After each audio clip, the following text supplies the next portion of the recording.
how is it that you can get sad when you see someone doing something, but then you've also done the same thing, and then but it reflects on you internally. Like, you know what I mean? It's like such a weird thing. Sometimes I will see a picture like this, and I'm not touring, and it'll bum me out. And I'll go, what am I doing with my life? I wish I could do something like this. And I was with Leanne in bed, and I saw the list of pictures, and it looked so fun. There's no friction. It's just life gets crazy. Yeah. You should do it once. This is my arena tour. But then the next tour you should do theaters. For the past 5 years, we've watched Bert Kreischer go from being a regular stand-up comic and TV show host to one of the biggest names in stand-up comedy at the time. He had one of the highest grossing comedy tours back then, had a movie made about him, and at the same time, had multiple successful comedy shows on YouTube. You know the deal. But as the saying goes, what goes up must come down. And although for comics like Bert, a downfall still looks like a dream lifestyle that most of us will likely never touch, that decline still weighs heavily on these entertainers, especially someone like Bert who, let's be honest, thrived on being the center of attention and being the guy on top. And well, recently, Bert has been going through some very interesting times. His own friends seem to be tired of him, Sober October ended, and now Bert is finally taking a break from touring. But on top of that, for the first time in over 3 years, the Fully Loaded tour is not happening, which is very strange, but very interesting.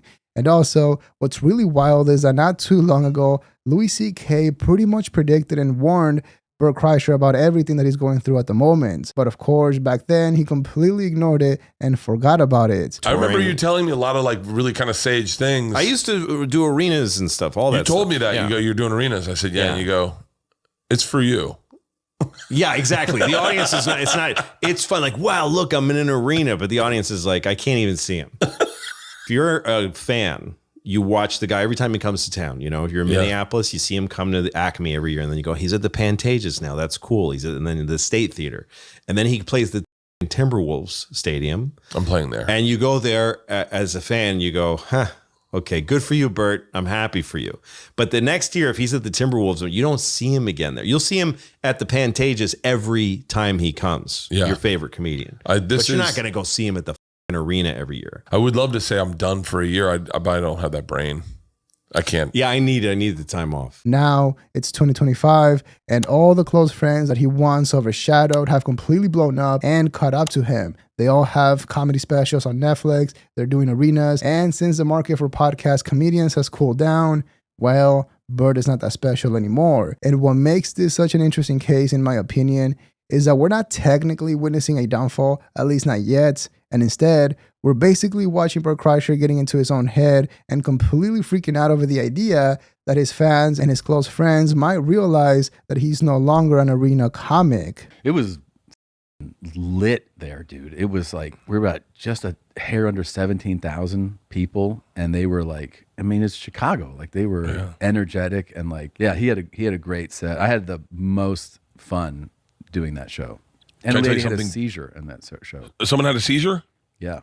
Someone had a seizure at my Lucky taping. Oh, really? During the taping, someone had a seizure. And I was like, great, we won't use this. Unless... I'm like working the round, so I'm like working it, you know? I had an interesting moment when I saw that picture that we have up right now. That's you in Chicago. And I haven't been really on social media a ton. I've been trying to stay off it just for mental health, because sometimes, I'm being very candid and honest, sometimes I will see a picture like this and I'm not touring and it'll bum me out. And I'll go, what am I doing with my life? I wish I could do something like this. And I was with Leanne in bed, and I saw the list of pictures, and it looked so fun. It was fun. You got the jerseys. Yeah. You got you're with DeStefano, and it's just so cool. Jeff Tate was there. Yeah, Jeff Tate. And I was in bed with Leanne, and I was like, I'm not doing shit with my career. Oh my God, you're crazy. And I was like, dude. I gotta get on the road. I gotta get back on tour. And I was like, I gotta do Chicago. I want to do the United Center. And she was like, wait, didn't you do it last time you were in Chicago? I was like, did I? She goes, yeah. And then I look, and I have the exact same picture of me in United Center. And I'm like, God damn it. How is it that you can get sad when you see someone doing something, but then you've also done the same thing, and then but it reflects on you internally. Like, Yeah. you know what I mean? It's like such a weird thing to like see someone on vacation and it bums you out, and you're like, wait, I've been to that exact resort. Yeah. Like I see Well, people on vacation and I go, oh man, I wish I could do that. I was in Spain looking at people on vacation going, I want to go on vacation. You're like, I'm on vacation. Yeah, what the Wait, how was Spain? Funny enough, Bert brought up a great question. How come if he already did everything that his friends are doing right now, doing arenas and being the guy on top, why does he still feel sadness and frustration whenever his friends like Tom are doing exactly what he already did? And well, I think the answer is pretty simple, and it goes back to him always wanting to be the center of attention and the fact that he's no longer that. But also on top of that, him no longer being needed is really getting to his head. What I mean by that is that for the past years, even if you were not a fan of Bert, you couldn't deny that he was massively successful, and so he had the opportunity to help out other comedians by giving them jobs. We've mentioned this before, but when it comes to the Fully Loaded tour, because Bert actually cares about putting on a good show and doesn't really care about having comics that are way better than him going on before, it really is a good opportunity to not only make good money, but also get experience performing in front of a massive crowd and also maybe get some new fans. And so for a comedian looking for work, besides Joe Rogan, you could argue that being close friends or being associated with Bert was one of the best things in terms of opportunities. I'm going to do my own festival, and I'm going to get 7 tour buses, a couple private jets. I'm going to get 26 comics. I'm going to take them on the road. I'm going to pay everyone handsomely, and I'm not going to make any money. Well, I'm not doing it for the cash grab. There's no cash grab in this. For me, it's about the party, the hang that I wanted to have at Oddball. Yeah. Because I wanted to be with you guys. I wanted to. That's what you're doing. Bobby, it's the only reason I'm doing it. It's not profitable. You know how much I offered you. What are you getting angry I for? offered everyone tons of money. Like, it's not profitable. For me, it's about 5 weeks in the summer where I get to hang out with my friends and party. That's it. We will make money. I'm sure we'll make money, but not like if I just went on tour. Now, some people might see that as Bert Kreischer being a good friend, but in my opinion, the time that he actually showed his true colors was when he did the movie The Machine, because that was a perfect time to actually show Hollywood what podcast comedians or Rogan Sphere comedians could do. And instead, he went the complete opposite way and let Hollywood do their thing. Because instead of him fighting for his friends, his close friends to be in the movie, to be acting in the movie, they went with A-list celebrities in hopes of them carrying the movie, which was a complete failure. It was a flop. They thought they could capitalize on Bert's audience and make it an Adam Sandler or Kevin Hart type deal, but they didn't realize that he didn't have the audience, and instead, it was Joe Rogan. If you remember back then, there was a time when Bert Kreischer basically begged Joe's audience to watch the movie and to do it for Joe. This movie was going to sit on a shelf. Joe, you've done so much for me. Do it for Joe, guys. Do it for Joe. Do it for me. Prove that he's the motherfucker. Well, I just think it's a funny fucking movie. And by the way, don't forget to like the video. It helps out so much, and I really appreciate that. Thank you. You had a much needed break. Don't you think this has been good for you, though, too? It's been really good for me. It's been really good for me to slow down. I think, can I tell you the biggest thing, and this is maybe a little inside baseball, but like, when you're that busy, sometimes people ask you to do creative stuff and you don't have the bandwidth for it. And so it comes out mediocre. And so like I'll give you a perfect example is like promo videos. They would tell me like, we need an on sale video for ... And I'd just be like, I get so many of those. And you have all this stuff that you just, all of a sudden I feel like the fun gets pulled out of the job.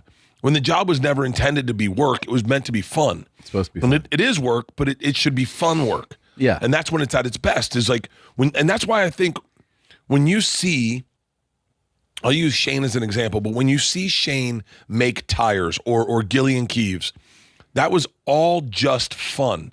It wasn't work yet. His calendar wasn't loaded. All he had to do was sit in an apartment with his boys and try to make each other laugh.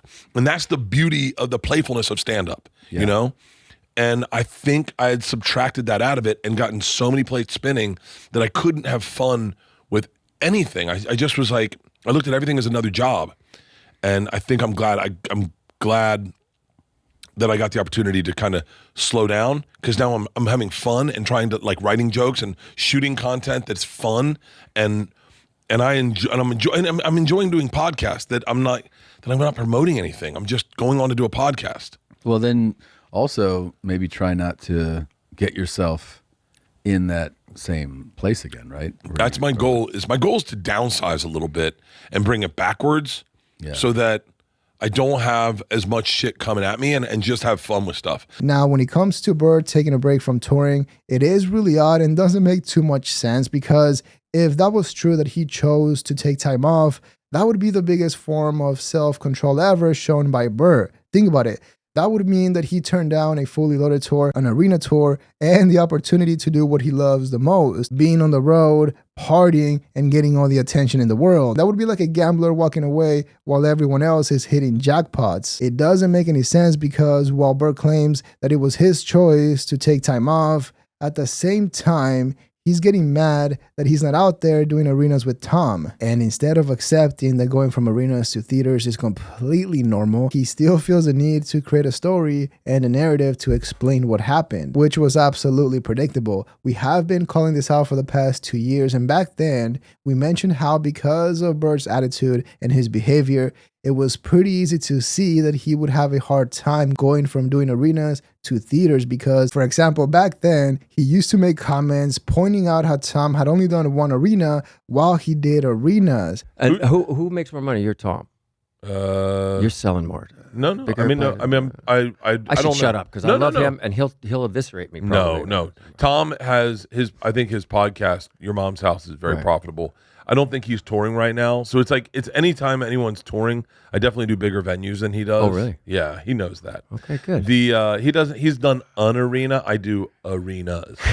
So whereas Tom has done an arena. One here. He's primarily, his comfort level's theaters. That's where he really can sell tickets. One truck. Yeah, I have 5 semis and 6. 3 tour buses. And so, since now technically Bert is the one with only a few arena dates coming up later in the year, while everyone else, like Tom, has been doing arenas and is also on tour, that has to be bothering Bert. Now that he's no longer top 3, he realizes that he needs to actually start working on material instead of just focusing on marketing and partying. And look, to be fair, when it comes to the rest of the Rogan sphere, they're not that much better, because I just watched Ari Shaffir's new comedy special on Netflix, and it wasn't that good. I mean, he did have 2 or 3 good jokes, and the best one was the closer, but the rest of the show was pretty boring. I mean, he talked about all the basic topics that every Rogan sphere comedian touches, being censored, cancel culture. At some point, he was talking about not being able to say the R word in 2025. I mean, I don't know how long he was working on that joke for, but the point is that it wasn't that good. And same thing with Andrew Schultz. We'll talk about it in the next video,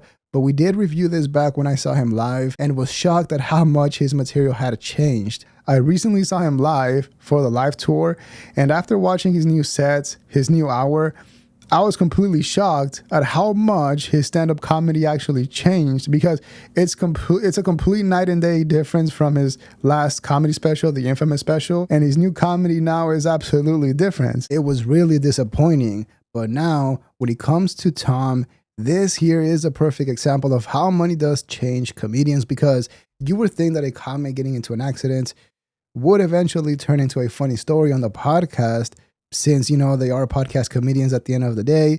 But instead, this is what we got. Hang on. Can I ask you something? Yeah. Did you know they had video of you talking to that lady, or did that video show up and you found it? The lady that hit your car. I knew it. Yeah. Or you knew they had video? Yeah. Did you know you were being recorded? Not at that moment. No. Okay. And she also, was there a moment? The moment the video cuts off is the moment the video cuts off. I didn't edit, because people were like, oh, it sounds like you were about to get really aggressive with it. I was like, yeah, I did. But they just stopped recording. That's the crazy part. Is I was wondering if you were nervous that you might have said something that you didn't want out there. No, I wasn't. I mean, it was an insane series of events to watch somebody hit your car, walk up to them and go, hey, you just backed up into my car, and have that person look at you in your face and go, I don't think I did. And I'm like, I watched you. And then she goes, I don't think I did. I go, do you think you did? You did. Yeah. I don't think I did. And then you're like, yeah, your trailer hitch has the paint from my hood on it. Yeah, this was. I didn't know I was being recorded, but yeah, and then That's a terrifying feeling when you find out in a heated moment you're being recorded. yeah. Well, but the trailer thing, I was like, lady, I not only did I watch it, like there's the trailer hitch and there's the hood of my car. It's like a perfect match. There's the paint on there's the the corner. paint. Yeah, it was just nonsense. Now I'm curious, I want to know what idiot on the internet blamed you or took her side for it. Oh, a whole bunch. That's crazy. A whole bunch. That's crazy. Yeah. So people on the internet was like, bro, you're rich. Oh yeah. You can just fix it. If you can afford this car, you can afford to fix it. They're like, They should flag those accounts. By the way, I'd interview Putin in a heartbeat. interview? It'd be a fun 100%. interview for sure. Are you kidding me? Now, what's really funny about this is that when I first saw this on social media, on Instagram, I thought it was pretty straightforward. You know, the lady hit him and drove off, and so it's clearly not Tom's fault. But then, you know, hearing him talk about it on the podcast quickly reminded me just how out of touch he was, because instead of trying to find a way to make that funny, it was really just him complaining about the whole situation. And it is pretty funny because if you remember, Tom has been getting backlash and getting trolled ever since he decided to lash out and call out the Porsche a while back. And so in this case, the fact that he's driving a supercar, a car that is worth like $200,000, and then gets hit by someone who he would call a poor, I mean, that is pretty poetic. Once again, I'm not saying he's in the wrong when it comes to the accident, but his reaction was definitely funny because I could be wrong, but the fact that he does have a lot of money makes it way less relatable. I mean, as someone that loves cars, I completely understand the pain of someone just hitting your car. The fact that he could just take it to the shop and has many other cars waiting for him, again, makes it way less relatable. At this point, I feel like people would relate more to the lady that hit him than to him, because I feel like I have a way bigger chance of at some point crashing into a supercar than owning one. But also, could you imagine a stand-up comedian getting on stage and talking about how much it sucks watching their supercar get hit by someone with no money? I mean, unless it was a corporate gig, no one would find that relatable. But the point is that it's really funny watching Tom not getting the hate comments, because think about this. He makes fun of Bert Kreischer for making everything about himself, but then he goes on and posts an entire video, essentially a mini documentary, showing how his supercar, his $200,000 car, got hit. And so even though Tom likes to make fun of Bert and call him out, at the end of the day, he's also the victim of the exact same thing, because he's basically focusing on everything else except his own comedy. I mean, I'm pretty sure we just watched an episode of a comedy podcast, but there was no comedy. I felt the same way you did for a very long time. Yeah, but look at how big you are now. No, but I think what happened with me is you get this. I mean, this is exactly what happens.